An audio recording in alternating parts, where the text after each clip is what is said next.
Mabuhay, magandang araw. Narito na ang mga nangungunang balita ngayong linggo sa Caraga Region, hatid sa inyo ng Caraga in Focus News. Upang mas mapalapit ang serbisyo ng pamahalaan sa mga Butuanon, binisita ng mga taga-City Agriculture and Veterinary Department ang Barangay Pianing sa Butuan City para maghandog ng iba't ibang serbisyo. Namigay din sila ng mga vegetable seeds, bitamina para sa mga hayop, may artificial insemination at deworming sa kabayo, baka at kalabaw. Importante din na rehistrado ang mga alagang hayop para makatanggap sila ng pinansyal na suporta mula sa Philippine Crop Insurance Corporation o PCIC kung sakaling kasakit ang mga ito.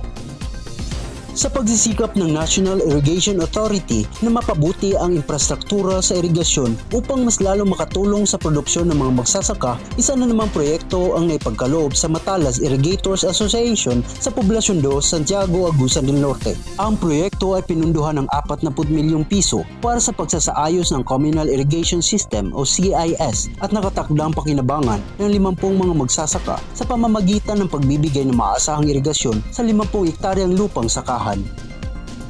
Pinaghahandaan na ng Inspectorate Team na binubuo ng Department of Trade and Industry, Rural Agro-Enterprise Partnership for Inclusive Development and Growth o DTI Rapid Growth National Project Coordination Office kasamang Department of the Interior and Local Government, Office of Project Development Services, Department of Public Works and Highways, Agusan del Sur at Local Government Unit ng Prosperidad ang nalalapit na project turnover ng 1.7 km road na nagkokonekta mula Sitio Mitit hanggang Barangay San Martin proper sa bayan ng Prosperidad na nagkakalaga ng mahigit 32 milyong piso. Makikinabang dito ang 4 na cacao farmer organizations at 340 na farming households na malaking tulong upang mas mapadali ang pagtransport ng kanilang mga produkto at magkaroon sila ng mas mataas na kita.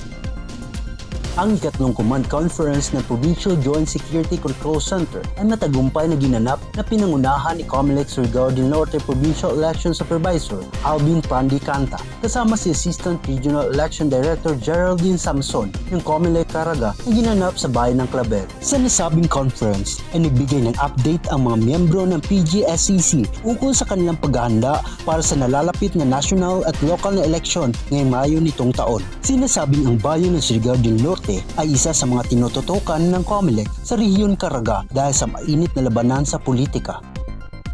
Patuloy na pinapalakas ng lokal na pamahalaan ng Tagbiina ang advokasya nito para sa edukasyon at kapakanan ng kabataan sa pamamagitan ng isang symposium na dinaluhan ng mahigit 500 mag-aaral mula sa Tagbiina National High School. Nakatuon ng programa at diskusyon sa mga mahalagang isyu tulad ng maagang pagbubuntis, sexually transmitted diseases, human immunodeficiency virus, kamalayan sa sexual na karahasan at maging ang epekto ng paggamit ng ipinagbabawal na gamot. Nagbahagi ng mahalagang kaalaman ang mga profesional sa medisina at iba pang mga resource person ukol sa mga panganib sa kalusugan, karapatang legal at mga estratehiyang pang-iwas. Porsigido ang LGU na ipagpatuloy ang ganitong mga programa upang higit pang bigyan ng kaalaman ang kabataan para sa mas ligtas at mas malusog na hinaharap. Pinirmahan na ng Provincial Government ng Dinagat Islands at Liceo de Cagayan University Main Campus sa Cagayan de Oro City ang Memorandum of Agreement o MOA para sa implementasyon ng Comprehensive Medical Scholarship Program kamakailan lamang kasama si Glendy Porras ang scholar o grantee ng programa sa probinsya. Ang Comprehensive Medical Scholarship Program ay nagpapatibay sa suporta ng lokal na pamahalaan ng Dinagat Islands sa edukasyon na may layuning makapaghubog ng mga profesional na dinagat nun na makapagbibigay ng serbisyong pangkalusugan at medikal sa probinsya. At yan ang mga kaganapan sa Caraga Region ngayong linggo. Abangan ang mga pangunahing balita sa susunod na Sabado dito pa rin sa Caraga in Focus News, hatid sa inyo ng Philippine Information Agency.